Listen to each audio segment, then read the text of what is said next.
I chased financial freedom for years, and when I finally got it, I realized there are so many myths about it. Honestly, I wish I had understood them earlier because then I probably could have reached it a lot sooner. If it's your first time here, hey, I'm Yidan. I was a single mom for 8 years working a corporate job, and I made it to a place where money no longer controls my life. If you're aiming for the same, stick around. I'll share what actually works. Okay, let's dive in. Myth number 1, financial freedom means being rich. Well, it's actually not about having millions in the bank. True freedom with money is having enough to live the life you want without money constantly stressing you out. I've reached financial independence myself, but when I started out the journey, I had the idea that you need a crazy amount of money or only people like Elon Musk, Jeff Bezos, or Warren Buffett could ever live without money worries. That's just not true. It all depends on the lifestyle you want. Yes, if your dream is owning multiple mansions with full-time staff, flying private, sailing on yachts, and going on exotic vacations, well, you're talking about hundreds of millions or even billions. But if your goal is simply being debt-free and having a stable passive income that comfortably covers everyday living expenses, you don't need to be rich at all. For example, in the US,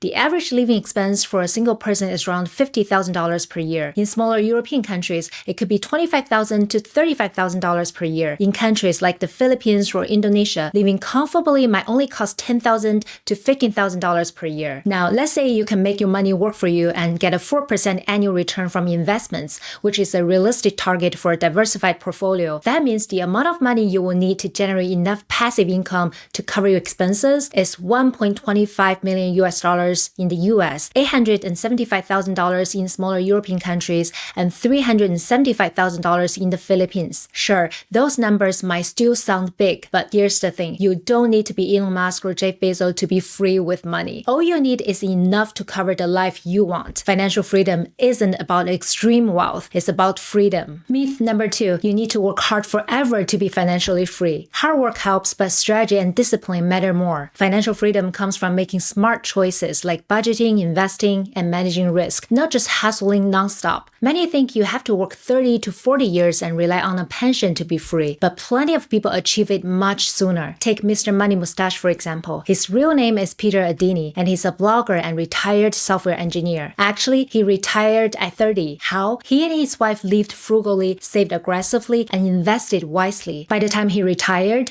they had built a portfolio of around $600,000, enough to live on about $25,000 a year, which is well below the US median household income at the time. Now, consider 2 individuals, let's say Saver Sam and Spender Sean, both earning about $70,000 annually, but they make very different choices. Saver Sam lives modestly, spends about only $30,000 a year, and invests the rest $40,000 every year with an average 8% return. Spender Sean, on the other hand, likes to live it up and spends $60,000 a year and only invests $10,000, which gets him around 4% return annually. Now, to be free with money, they both need enough passive income from investments to cover their lifestyle. That's roughly 25 times their annual expenses, or about $750,000 for Sam and $1.5 million for Sean. Here's the crazy part. Sam and Sean work the same hours and make the same income, yet Sam reaches financial independence in just 12 years, while Sean might need 50,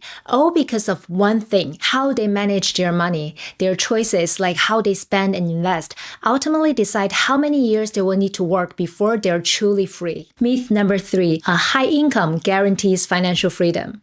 A lot of people think if they just make more money, all their problems will go away. But here's the thing, income doesn't equal freedom. Let's go back to Sam and Sean's examples. In the last myth, both earn the same income. But now, imagine Sean gets promoted and starts making $200,000 a year. That's almost 3 times Sam's income. Sounds great, right? But here's what happens. Sean upgrades everything. He buys luxury cars, moves into a big house, and takes fancy vacations several times a year. From the outside, it looks like success. But behind the scenes, there's credit card debt, car loans, and a huge mortgage.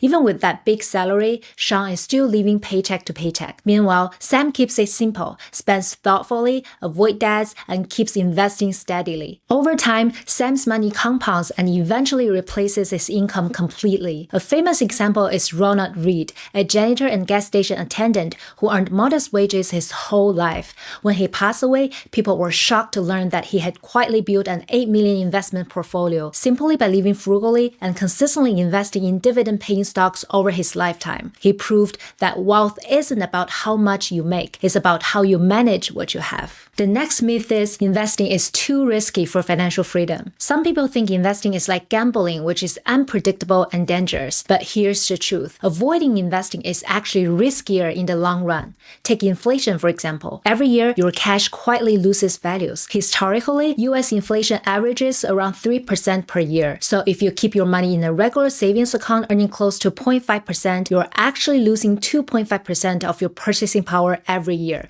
without even realizing it. Let's go back to our examples. With the same income, Sam invests $40,000 every year in an S&P 500 index fund that historically returns around 8% after inflation. Cautious Carol, on the other hand, thinks investing is too risky, so he saves $40,000 a year in a regular savings account, earning just 0.05% interest, which is basically nothing once you factor in inflation. After 10 years, Carl's total saving is about $401,000, barely more than what he put in. In contrast, Sam's investment portfolio is around $600,000, nearly 50% more than Carl's, and that's after accounting for average market ups and downs. Both of them worked hard, lived frugally, and saved the same amount, but one let their money grow while the other let it shrink in value. Think of it like learning to drive. Sure, there's some risk on the road, but you don't swear off driving altogether just because of accidents. You learn the rules, practice safe habits, and use the car to reach your destination faster. Investing is the same. Once you understand the basics, it becomes a powerful, safe tool to accelerate your financial journey. Myth number 5, it's too late to start working toward financial freedom. The fact is, even if you start later in life, you can still make meaningful progress. Sure, starting early gives compounding more time to work, but smart choices and consistent habits can transform your finances at any age. For example, planner Penny starts saving $300 per month at 25 and invest it wisely. By 65, she may have around $600,000. Meanwhile, late start Leo starts saving $800 per month at the age 45 with the same returns. By age 65, he can still have around $400,000. It's less than Penny, but it's still a solid financial foundation.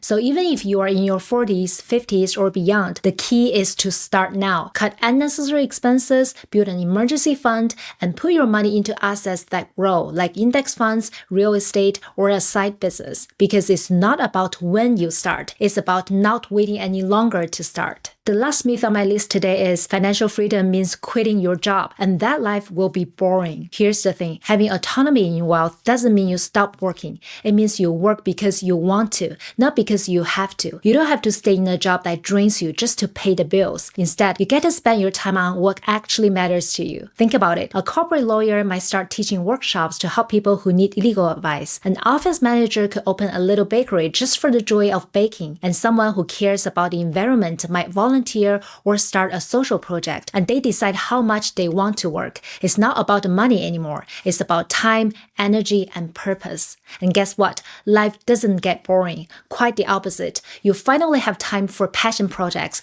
learning new skills, giving back, or just enjoying your loved ones. Money independence isn't about stopping life. It's about living life on your terms every single day. If you enjoyed this video, make sure to check out this one next. I'll see you there.